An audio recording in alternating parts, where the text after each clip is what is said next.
I want to welcome everyone to today's AI webinar, AI for English Teachers with Meredith Hill. We're so glad that you're here with us today.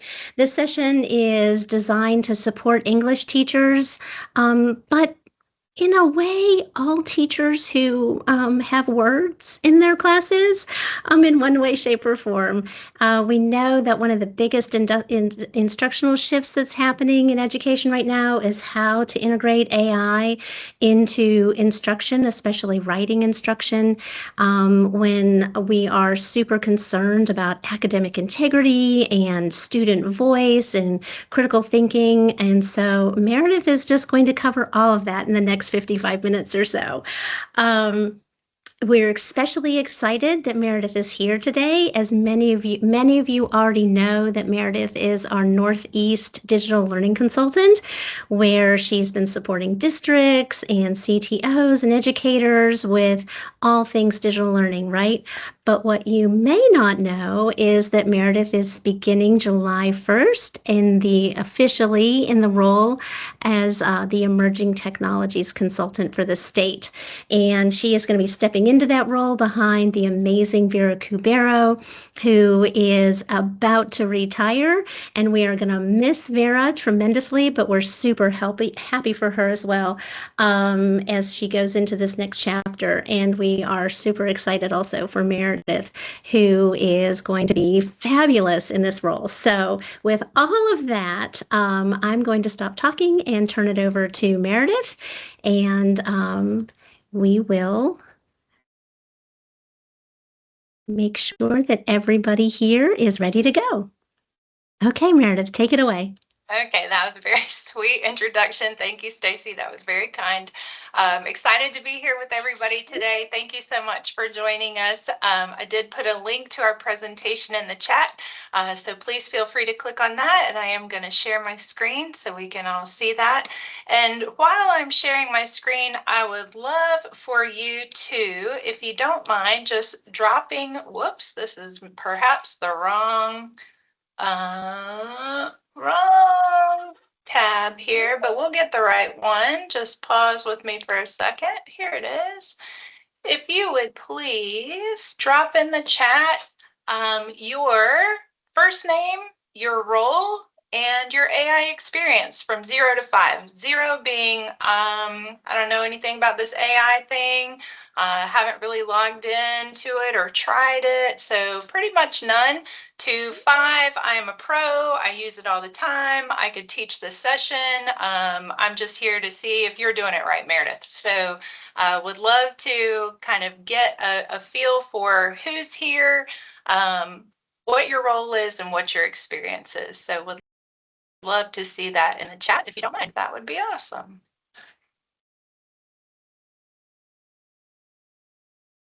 Move this over here, then hopefully be able to see better. Maybe not see better. Sorry, my Teams is not wanting to cooperate super well today. Here we go. Okay, let's see what we got here. Oh, so many people here. We've got 6th grade ELA, 3 to a 4. We've got an ITF at a 4, ELA social studies at a half. Okay, high school English 2 or 3, a consultant at a 3.5. ELA teacher at a level 1, consultant at a 3.5, a media coordinator at a level 3, English or instructional coach with an English focus at a 4, digital learning director 3.5. I see a lot of people right there in the middle, 3, 3.5, 4, 2. I love AI, wonderful. ELA teacher, lots of English teachers, instructional coaches, digital learning folks in the house. Okay, that's awesome. That helps me out quite a bit. Thank you so much. I appreciate you sharing that. Let's see if I can get back to the right tab here. And don't be surprised if I can't or dissuaded I will find it. Oh, I did find it. Look at that. First try. All right. I appreciate you sharing that with me. That helps me kind of have a feeling for our audience today.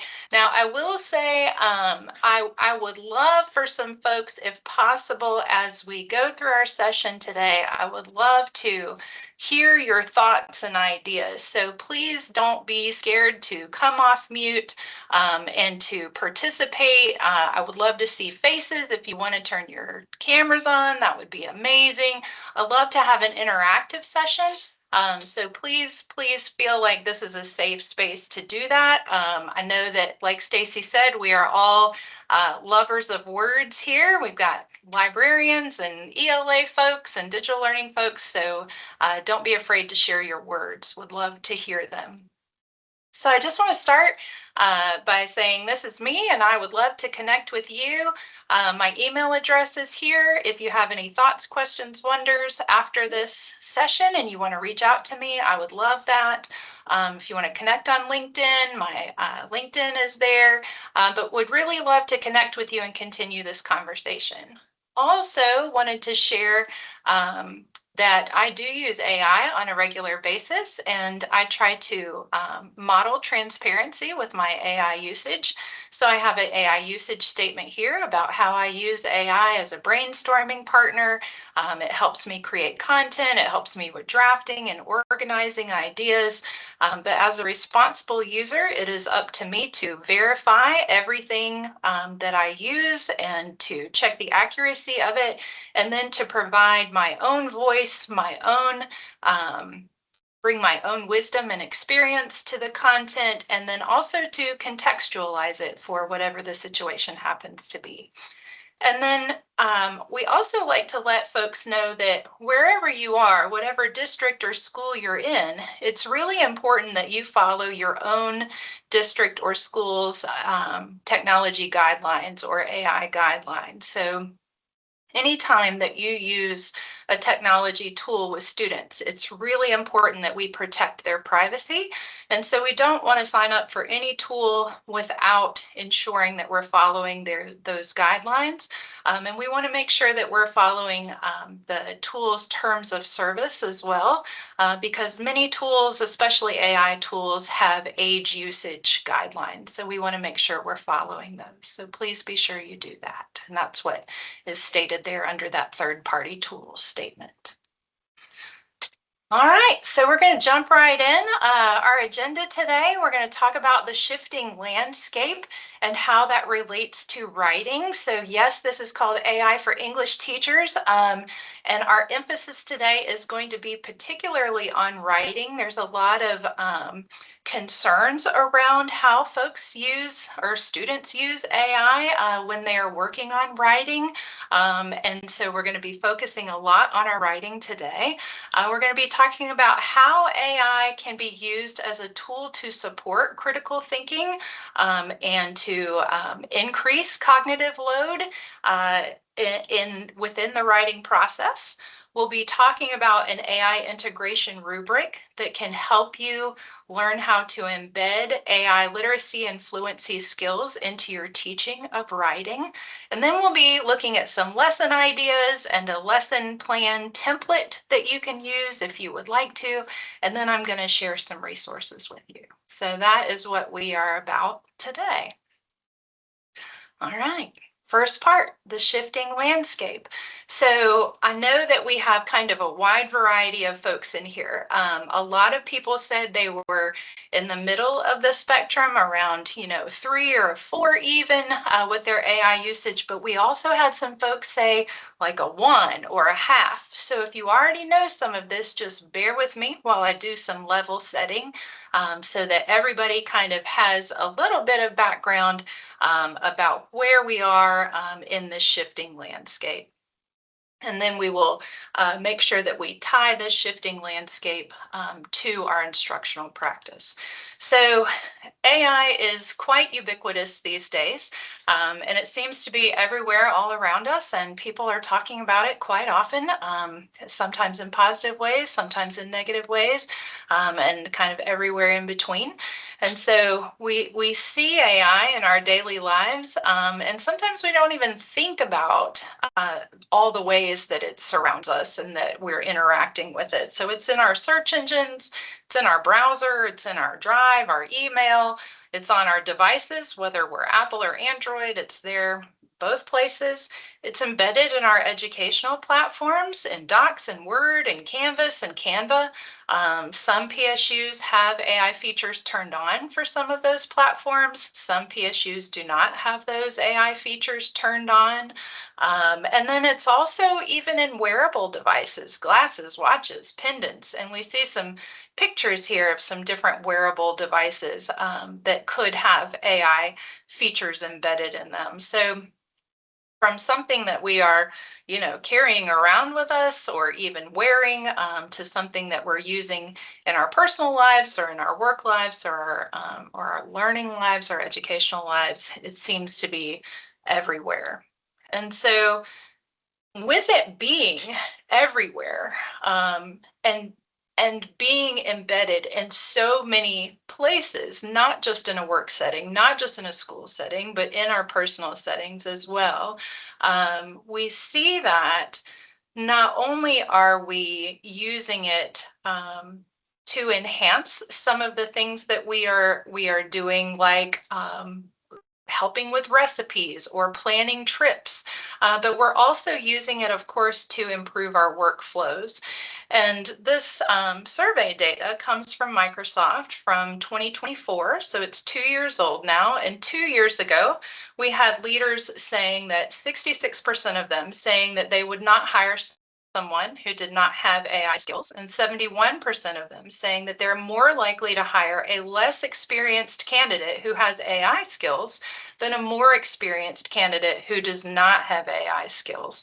So that statistic has been around for a while. I have a more recent statistic for you. This is from the World Economic Forum's Future of Jobs report in 2025. This organization releases a report annually. The 2026 report is not out yet, so this is the most current information from the Future of Jobs, or from the World Economic Forum.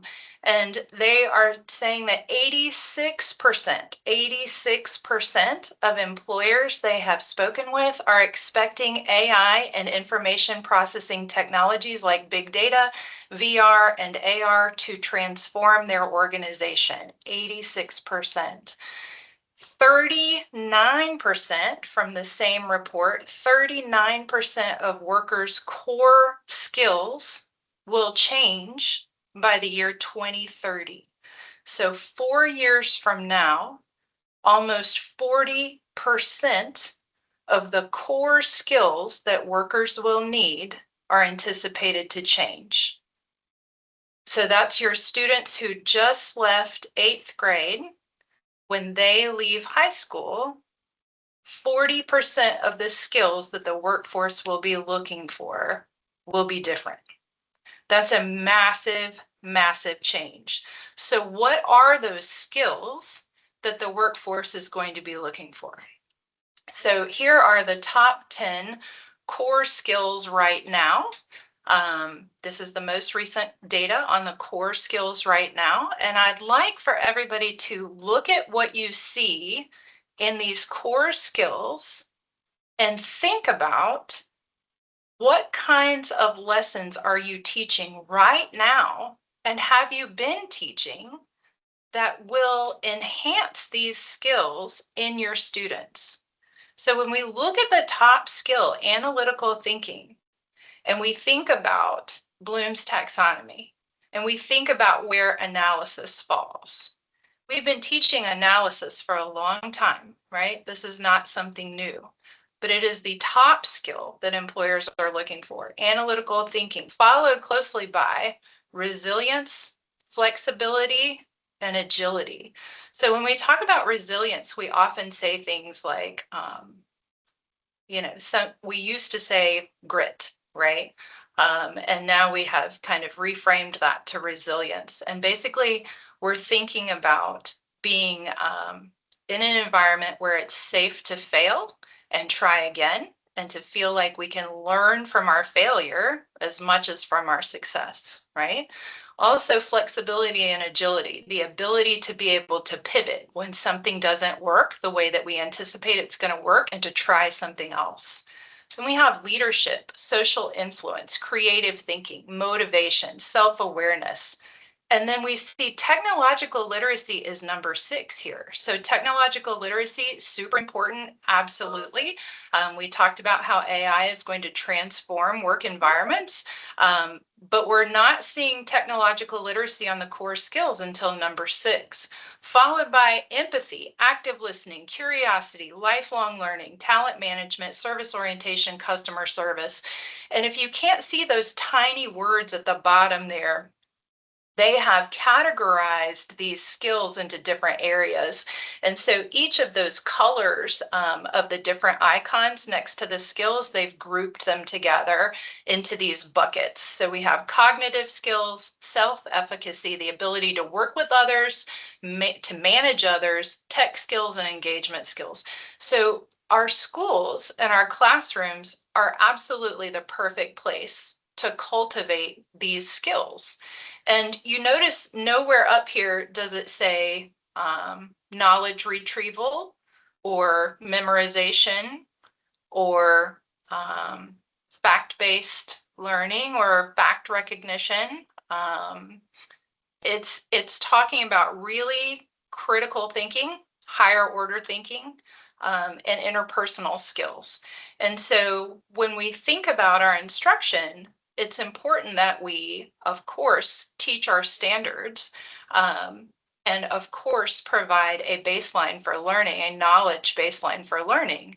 And then we have to think about how can we embed these durable skills or soft skills that employers are looking for. And I'd like you to notice many of you, especially our high school folks, are likely familiar with the North Carolina Portrait of a Graduate. And I would like you to think about, what do you see as overlap between the 2025 core skills and the Portrait of a Graduate skills that we've had in North Carolina for a few years now? And I would love for you to, if you feel safe and brave, which I hope that you do, to come off mute and to say, where do you see some overlap here? And I will pause and give you a second to think and to respond.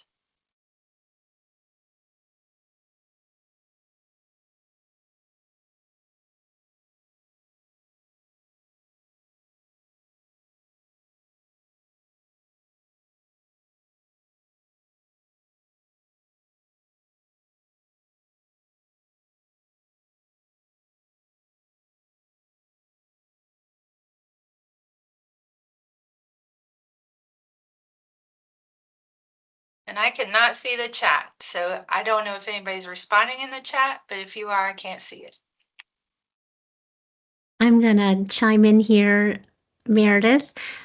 Sarah put in the chat empathy. Julie King has said collaboration and communication. And Lauren says everything is represented in the Portrait of a Graduate. And I know, right? And Emily says critical thinking and collaboration. So some shout outs there for where these POG skills are shown or aligning with our core skills.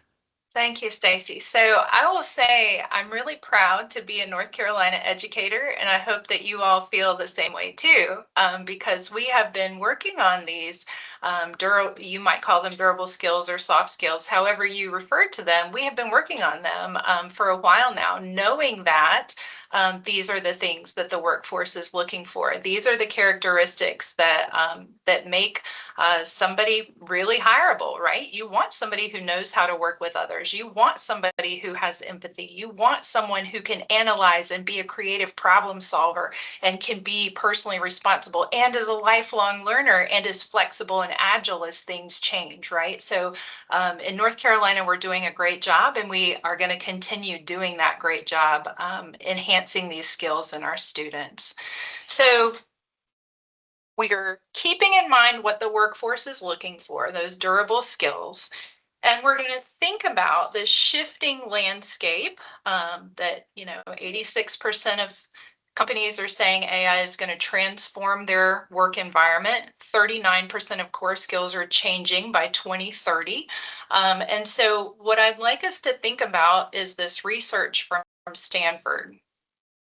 So Stanford led some research that examined 300 million text samples from across multiple business sectors and determined that AI language models assist in writing up to a quarter of professional communication. So 25% of professional communication is AI assisted. So it doesn't say AI generated necessarily, but AI assisted. And I will say the quotes and the stats that I mentioned to you today, I have the sources all linked here. So if you want to read more, I would encourage you to read more. But with 25% of professional writing being AI assisted, as of the year 2025, and remember, ChatGPT was only 3 years old in 2025, so it was still a toddler. We need a human skill to go along with this AI literacy skill. And the human skill is to help students understand and discern when and how and whether or not to use AI for them with writing. And so our students have to become skilled writers themselves, and they also have to be skilled at directing and evaluating and improving AI-generated writing. And using AI, text-based AI, is a writing skill in and of itself. And teaching that skill belongs in the ELA classroom. There's no better people to teach that skill than ELA teachers. And so we have a quote here from Dan Fitzpatrick. This is kind of a classic quote. And when we think about how, AI is being used to assist with professional communication, this quote fits perfectly. Dan Fitzpatrick says that if using AI is cheating, then cheating is a skill that will propel your career and help students prepare for the world, and it's a skill that can't be ignored. And again, let's go back for a second. This is writing. Using AI is writing skills. So we have to teach our students how to write in the traditional sense, the way we've been teaching for a long time, and we can add new writing tasks and assignments as well to help students know and understand when, how, and whether or not to use AI, and then how to direct, evaluate, and improve AI-generated writing. And you are the best people for the job. So congratulations, you're all hired. This is a quote from Adam Grant. He said, "It is much more valuable to be a connector of dots than a collector of facts. And reading, writing, speaking, and listening are how we learn how to connect the dots. And we know that if we don't practice reading, writing, speaking, and listening, we don't get better at it, right? And so if we offload all of our writing to an AI tool, then students don't learn to build those connections the way that they would if they were doing a majority of their writing themselves. So in today's session, we're going to talk about the appropriate use of AI in writing instruction and where it can be used to support cognitive engagement, where it can be used to support critical thinking and not replace critical thinking, which is not what we want. So just some philosophical questions really quickly. I would love for you to just answer these in your head. You don't have to come off mute. Feel free to put in the chat if you want to what your thoughts are. But what do you feel like is the purpose of writing? And I shared some examples here, and you might have some different examples. But the examples I shared include it's one way that you can develop your memory. When you write something down, you're more likely to remember it. It's one way you can be explicit about what your thinking is and to even find out what you think. When you have an exercise, tell me what you think about such and such. You may not know until you take time to really think about it and write it out. It's a way that students can develop their voice and their identity, and it's a way we can share our thoughts and ideas with each other. Stacy. Hey, I want to jump in. Lauren put in the chat regarding the connector of dots, collector of facts quote about how hard it is sometimes to, pull back to that big picture and get out of that mindset of just collecting facts and seeing the big picture. So, how she struggles with this detail-oriented picture or person, and that's one of those things I think a lot of times, a lot of people will experience. Being in the education field, we're lifelong learners, and we love to learn new things and collect those facts. So it's definitely we're a pre-selected audience, I think. Yes. Thanks for saying that, Stacy. And I will say, Lauren, I think that's something that we all tend to struggle with at some point, right? It is easier to collect the fact than it is to connect the dots, right? And when we are all working really hard and we have so much to do, and that includes our students as well, who are also managing a lot. They're managing lots of different subjects and assignments, and they're managing their families and their personal lives, and some of them have work and they have extracurricular activities. We're all managing a lot of things. And so connecting the dots is a productive struggle.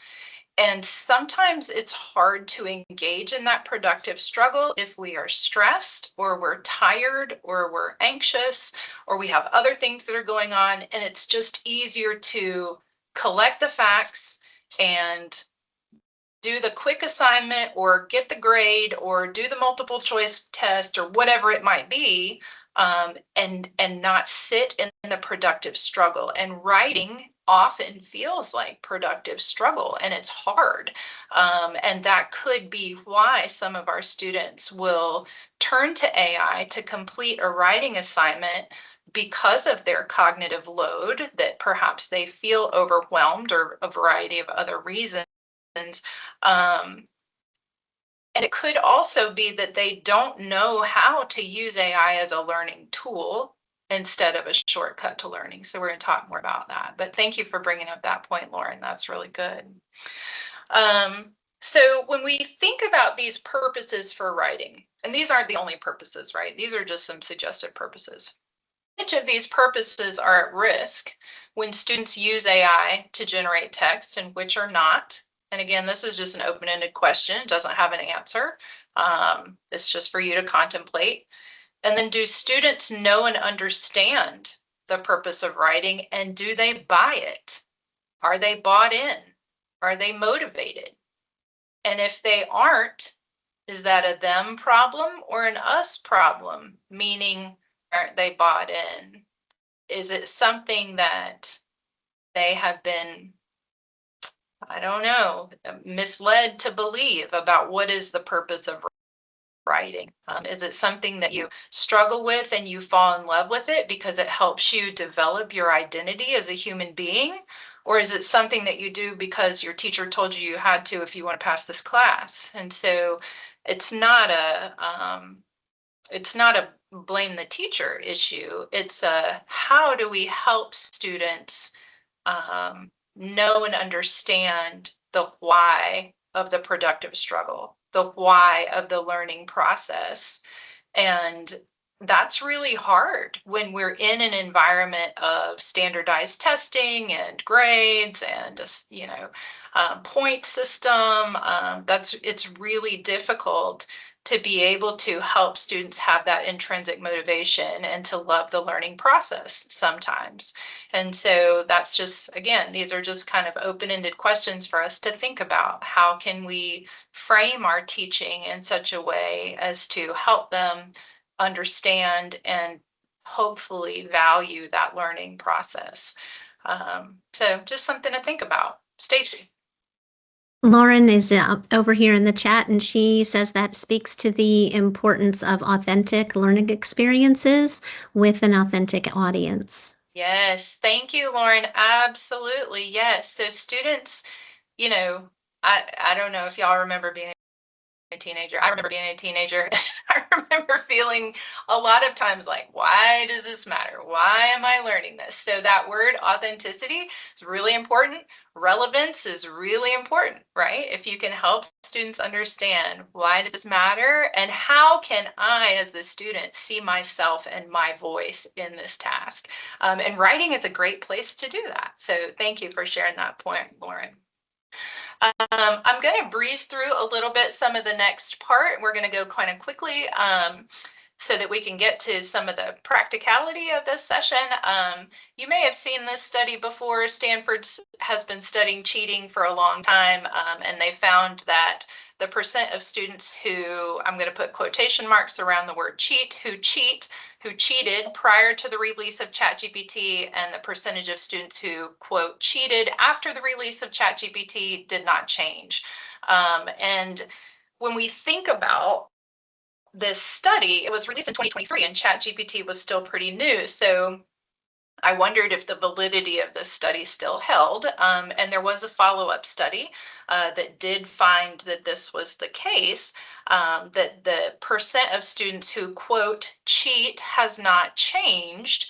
However, what is changing is our definition of cheating. And so I would encourage us to not necessarily ask the question, has cheating gone up? But instead to ask the question, not if our students are using AI, we know our students are using AI, but instead to ask the question, how are our students using AI? And is that usage supporting their thinking or is it replacing their thinking? And how can we help them learn to use AI in a way that will support their thinking if that's not the way that they're using it? So when we talk about, this is a graphic you've likely seen before, you may have seen before. When we talk about AI use in school, it's not just about cheating or academic integrity. It's much more nuanced than that. It's much more complex than that. We've already talked about workforce preparation, how important that is, and that employers are looking for AI skills. But if we don't teach our students AI literacy and AI fluency, we may or we will run the risk of students who don't know how to ethically, responsibly, and effectively use AI tools. They will not understand the AI output has bias and misinformation. They will not have the productivity gains that their peers who are AI fluent have. They may be victims of deep fakes, which they could, of course, be that anyway, even if they are AI fluent or AI literate, but that is certainly something we need to talk to our students about when we talk about ethics. Our students who aren't AI literate or fluent may not know or understand how to use AI as an on-demand personalized coach or tutor. They may be doing too much cognitive offload. They may be offloading not just their cognitive lives, but also their emotional or relational lives.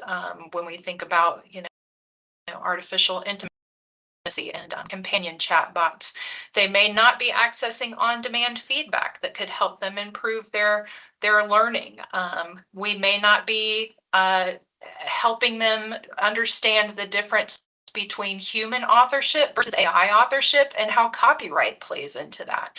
We may not have helped them understand how important data privacy and security is when it comes to AI. So there's a lot to think about just beyond the lens of academic integrity when we think about AI and how important it is that we help our students become AI fluent. So some ways that we can support ethical use. And I'm going to just pause talking here to give you a second to glance through these ideas. They are threefold. We have three different ways we can support ethical use. One is by shifting our pedagogy. One is by teaching AI literacy explicitly. And one is by modeling ethical use ourselves. So I'm just going to be quiet and let you glance through these for a minute and see which ones resonate with you. I would love to maybe hear somebody share one or two that resonate with you.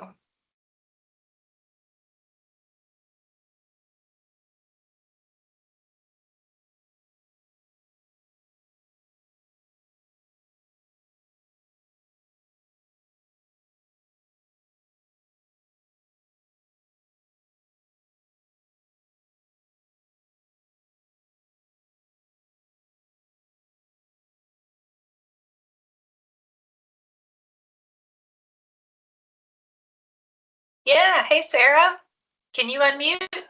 Yes, I was just gonna briefly say that I think shifting your pedagogy might be easier than doing some of these other things that might be more important, like the ethical use or teaching the components of the AI, like prompting and stuff like that. But I could be totally wrong. Just opinion. That's a great, great opinion to share. Thank you, Sarah. And I will say, we all have a different entry point to AI, and we all have different comfort levels, and we all have different knowledge levels and experiences. We also all work in slightly different microcultures where our school or district may have, provided training or not provided training, provided guidelines or not provided guidelines. And so for some of us, it might feel like, okay, I can definitely focus more on process and less on product when I'm teaching writing. That's an easy shift. But for some of us, they might feel like, well, maybe classroom culture is something I really thrive in. And so I can really embed, or reduce the taboo around AI in my classroom culture, and I can be really transparent about it, and I can talk about, all the ways that I use it in my work and how it helps me not get rid of my work, but be better at my work. So I think that's a really good point, Sarah, that for you, it seems like shifting pedagogy might be easier, and we're all kind of in a different spot, and that's okay. And I think when you figure out what you're good at, you find a neighbor who maybe is good at a different something, and you share ideas, right? Just like teachers have always been good at, that we lean into the strengths of others. Anybody else willing to share one that resonates with you?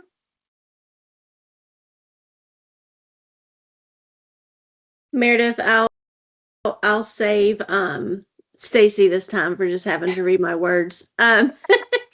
So going back to your, connecting the dots is more important than collecting facts. The do more evaluation and analysis is the connection that I was able to make there, which in turn puts more focus on metacognition and reflection, which brings in the personal experience and classroom discussion. Like, to me, like, find the dominoes. Like, what's the one thing that you can start with that is going to make the dominoes fall on all of this? Because to me, shifting your pedagogy will provide the opportunities for you to model ethical use and to share those little AI literacy nuggets without making, hey kids, we're gonna do AI time, which we're all like, woo! So to me, they're all interconnected, and just doing one thing will lead to opportunities to do the next, and then the next, and then the next. I love that. Lauren, look at you connecting dots all over the place. You're exactly right. All of these are connected and they all can build on and lead to each other. And absolutely, we don't want to say, hey, kids, it's AI time, right? I mean, like we can, but we're super busy and we can find ways to embed AI into the things that we're already doing. It's not something else, it's just shifting. Stacy, were you going to add to that? Yeah, well, in the chat too, there's a lot of conversation about doing more writing in class now that AI is so common, and those kinds of things. And what that reminds me of, is I had a boss way back when, too long for me to even tell you the number, and he told us one time to never have. This is before I joined education.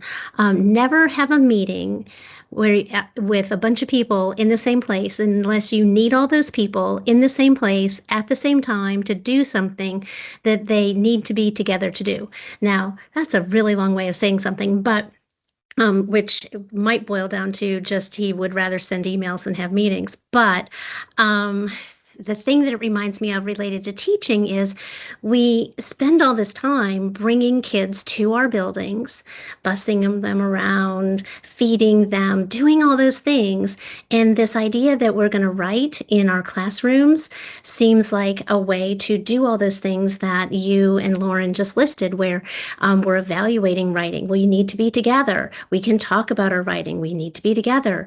To use that face-to-face time for maximum human connection and human effect, where you've got your peers, your students together, you've got yourself as an educator present with your students, where you can, really be working with them in a way that, they wouldn't do if they were taking that writing assignment home and just getting it done with with an AI tool.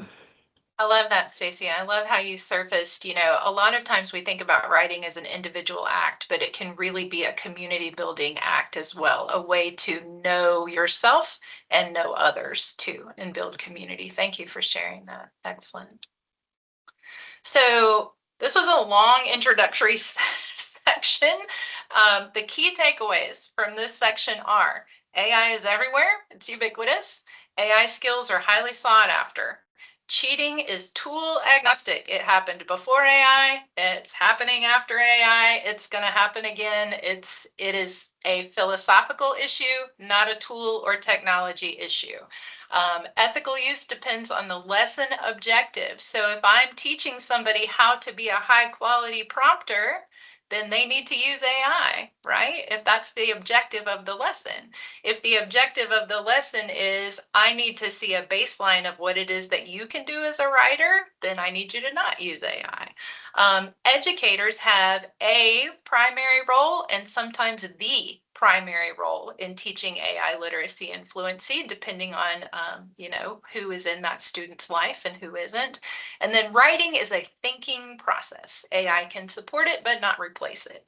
All right, so there's our takeaways from that section. Moving right along to AI and the writing process. So we know that the foundation of AI usage in high quality teaching and learning is centering human judgment and agency, right? So we know that as adults, it's up to us to teach our students that explicitly. So we want to make sure that our students know that the AI augments what we do, but we are in charge. We don't do just what the AI tells us to do, and we don't just copy what it says because it very likely could be wrong. It could have bias. It could have misinformation. The problem is the task, not the tool. And what I mean by that is if an AI tool can very easily, quickly complete an assignment without any student thinking involved, then perhaps we need to shift our pedagogy from passive completion to a more active process with check-ins all along the way in that process. And that is not a failure of a teacher. That is just learning how to redesign instruction. That's all that is how to shift that. And that's what we're going to work on. And then our learning outcome, one of our learning outcomes is centering human judgment, where we want to prioritize those skills that we talked about: critical thinking, creativity, adaptability, empathy. So students have to weigh evidence and impact, and not just recall facts and gather knowledge. So this is an example of a lesson idea that centers human judgment and agency. The traditional 9th grade task would be write an argumentative essay about a social issue. Okay, that's a phenomenal task. It centers student voice. It helps them know and understand themselves. If we wanted to shift that for a particular lesson so that students could utilize AI for that lesson, we could have students identify a local community issue that requires some action. They could use AI to help draft a core argument for 3 different audiences. In this case, their peers and some community members, and then maybe people on the city council. And then the students have to analyze how the evidence shifted for each audience, identify which rhetorical strategies are most effective for each context, choose the most effective version for their primary goal, whatever that happens to be, present an oral defense explaining several different things here, particularly around what evidence they chose, why they chose it, what evidence they didn't choose, which version has the best impact, why they think it has the best impact, and then be able to respond to questions about why was this particular one appropriate for this audience? Why is this a credible argument? Okay, so we see here a lot of critical thinking, higher order thinking, right? And we've aligned to 3 different standards here, and we've centered human judgment, where they have to analyze the audience, assess the rhetorical situation, make communication choices, be persuasive about ethics, and we've made their thinking visible, which is often an issue when students are trying to offload some of their work to AI, is we can't see their thinking. But in this kind of a lesson, you can see their thinking. You can have them create a map analyzing the evidence for each one of those audiences. They can have drafts where they have annotated the revisions that they have made. They can make an outline for their oral defense. So that oral defense highly makes their thinking transparent. They can reflect on the effectiveness of their communication. They can provide feedback to their peers. So you can take what is you can build on a very traditional assignment that's an excellent assignment, and you can shift it slightly to have those higher order thinking skills to go along with the writing skills and to embed AI as a learning tool. So that's just one example. When we think about the writing process, planning or pre-writing, drafting, revising, and then editing, polishing. AI has a role to play in each of those. The first one, it can help with brainstorming or perhaps generating a thesis sentence or identifying counter arguments. But ultimately the student, again, we're centering student judgment and agency. The student has to be the decision maker about what of those suggestions to act on and what to reject. In the drafting stage, this is where you really don't want AI to be involved. You really want the students to do that hard drafting work. If you're doing a traditional writing assignment, the one previous, we shifted that one a little bit where students were analyzing the drafts that the AI had created. But if you're doing a traditional writing assignment, you really want them to do the actual writing of the product themselves. Then in the drafting phase, they're probably not using an AI tool unless it's for a very specific task, like I wrote these 2 paragraphs and I'm not sure how to transition between them. For the revising stage, you could have the student give the draft to the AI tool, and the AI tool provides feedback on the draft that the student wrote themselves. Again, the student has to evaluate that feedback and decide what to accept or to reject. And then in the editing and polishing, you could have the AI just provide like light grammar or stylistic feedback. But again, the important thing here is that the student needs to know that their voice matters and their authentic voice needs to be elevated. So they get to decide, do I accept or reject this feedback? And that kind of AI usage mirrors what would be happening in the workplace. So you're building that skill set there. Because we are short on time, I'm not going to go through the scenarios here with you, but I did build out this presentation, and you can see here it says instructions to use with your PLC. I built out several different resources for you to take back to your school or your district, your grade level, your PLC, your admin team, your leadership team, whoever you work with, to take back to those folks who could not attend today's session, to be able to have conversations with them. We know that grappling with ethics is not easy. And so what I have here with you are some sample scenarios that you have probably experienced. I'm guessing that you have. It gives you different scenarios with discussion questions and then some prompts to try in an AI tool of your choice. Some of them, these are student prompts, meaning the student would try it, and then some of them, they're teacher prompts. So for example, this one is a student who's struggling with writer's block, and so these are some prompts she could try. But this one, this is about trying to differentiate in a reading unit of The Giver, and some prompts that the teacher could try. So these are scenarios, again, that you have likely experienced, maybe not, but to help you work through some conversations with your PLC to determine how to handle these kinds of scenarios when they come about. That's on tab 1. On tab 2, we have a 7th kind of a bonus scenario where you would be walking through using AI as a thought partner during the 4 stages of the writing process. As if, I mean, you're writing it like you're a teacher, but it's to give you the experience of using AI as a brainstorm partner, writing the draft without AI at all, then doing some reflection and revision with AI so that you can kind of have that experience that you might have your students experience during the writing process. So it's important for you to have gone through that, know and understand what that feels like, so you can use that there to help with that. All right, back to our presentation here. So the AI integration rubric, this is the 0 to Infinity AI use continuum. It's been around, Vera Cubero created this maybe 2 years ago. It's been through, I think, 2 iterations.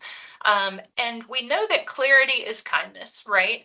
So we want to make sure that our students know and understand when they can use AI, when they can't use AI, and during the times that they can, we want to be clear about how they can use it and should use it, right? And so this is a framework that you can use to help students know and understand, okay, guys, we're doing our pre-writing today. You are at level 1, meaning you can use AI for planning purposes only. That's it. That's all I want you to do today. And when you submit your outline or whatever it is that I've asked you to submit, I want you to include a link to any chat that you had with any AI tool so that I can see your thought process and your critical thinking as you worked back and forth with that AI tool. So you can use this framework to do so. If you have not ever used this framework before, or if you have used it before, but you would like to perhaps even get better at using it, I have an activity here for you. And again, you can take this back to your PLC or grade level. And the activity will help you help students know how and when they can use AI. and it will help you embed some AI literacy and AI fluency into the lessons that you are already teaching, your traditional lessons. And so what I have here for you are a couple things. These are some sample writing lesson plans. Okay, so it's just several. I've got a 6th grade lesson, a 9th grade lesson, and a 12th grade lesson here. These are just examples. And you can use one of these or you can use your own. But basically, you just take a traditional lesson plan. This one is a 6th grade lesson about how to craft a strong topic sentence. Okay, it's just there's no AI embedded in this lesson. There's no AI literacy in this lesson.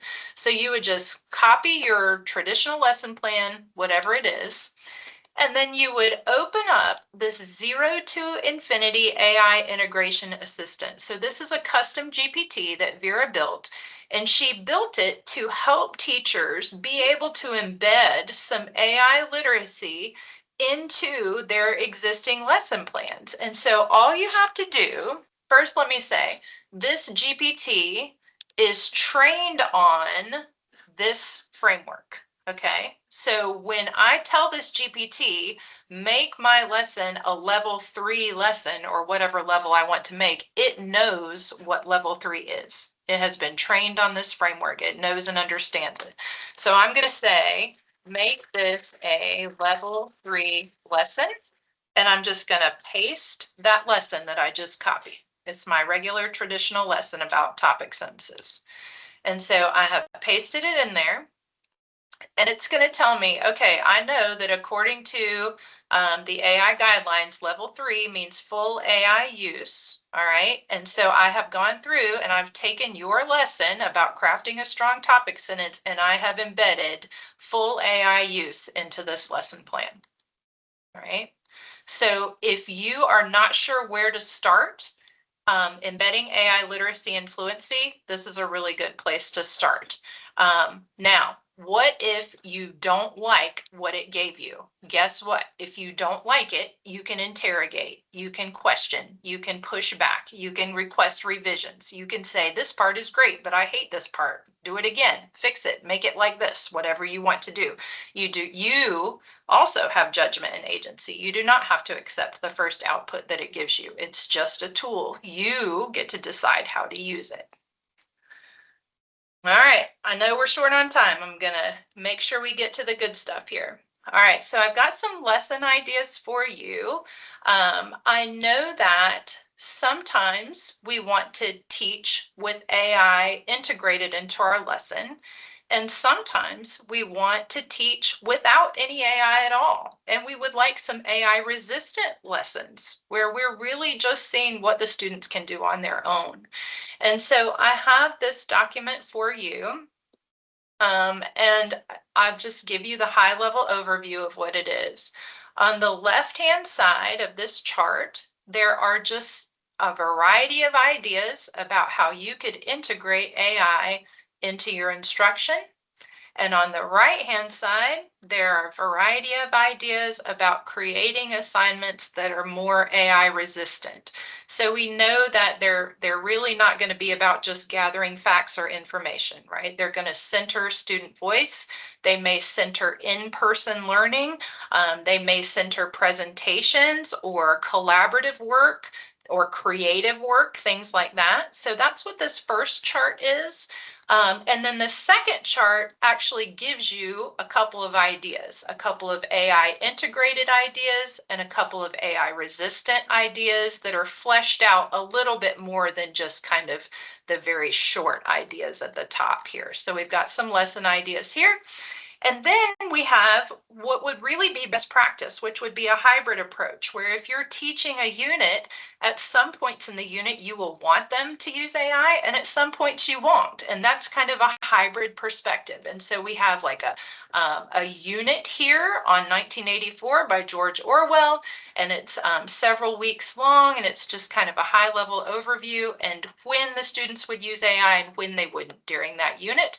And then there's an example assessment strategy. And remember, you would want to assess not only the product, but even more importantly, the process. And you would want to check in regularly and check on that process. How is it going? And then you'd also want to assess how was their AI usage. You want to assess their critical thinking in their chats. You want to assess their transparency. Did they cite AI? Those kinds of things. And then there's some tips and tricks down here for success. All right. Finally, resources. So I have linked for you the DPI AI guidelines. I also have a discussion guide to help you and your PLC or your department think through what is it about AI and cheating that we really want to get down to the bottom of and discuss. Are students really lazy? Is that really the reason that they're turning to AI? Or is it really because they've been conditioned to believe that they've got to complete these tasks and points and get the grades and do all the things, and sometimes they just don't have time, or sometimes they don't understand, or sometimes they feel like they can't do it, or sometimes they don't know how to use AI as a learning tool and they think it's okay, or sometimes they don't know the content well enough, or maybe they have an accessibility need, or there could be a lot of reasons, right? So on the left-hand side could be potential reasons they might be misusing AI. And then on the right-hand side would be questions that you can think about. And again, they can be, they're very philosophical, open-ended, but at some point they need to be practical. How are we going to help students know and understand how to use AI as a learning tool, and how are we going to address it as a learning opportunity when they don't use AI as a learning tool and they use it as a shortcut? Because if we just give consequences and punish, then what ends up happening is they still use AI, but they try to hide it instead of learn how to use it ethically and responsibly. Then we have this great guide from some folks in Nebraska who created a guide that's specifically about supporting people who are teaching writing and AI. And then I've got just a link to all the things that I made that are linked throughout this presentation, the sample scenarios and the sample lessons and the lesson plan template. So that's all in one place for you. And the last thing here are all the references to the research and the tools and the different things that I used to create the presentation. And we made it, and it's 4:30. And I appreciate everybody's time today and your attention. And I appreciate everything that you do to help your students with the productive struggle, to help them fall in love with learning as much as you can. I appreciate all that you do to take the time out of your super busy long end of the day when it's a beautiful day and you'd rather be outside, but you're committed to doing what's best for your students, and you're here to learn and grow professionally and to support them. And that means so much. So thank you for being here. Thank you for your time today. And again, here's my contact information. Please reach out to me if you have thoughts, questions, wonders, and please do give us your feedback. We absolutely read every word, and we use it to improve. And again, thank you. Thank you. Thank you, Meredith. That was awesome. So many great resources, and also kind of mimicking that learner's mindset. I mean, just really good things to think about. So the link to the feedback form is in the chat.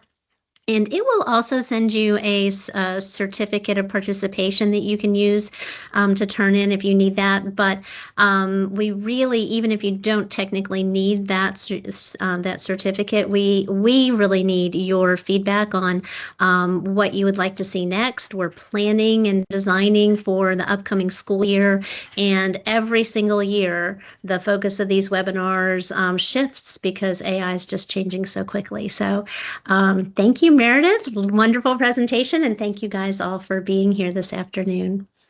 And we'll stay on the line for a little while, or on the call for a while, if you have questions, you want to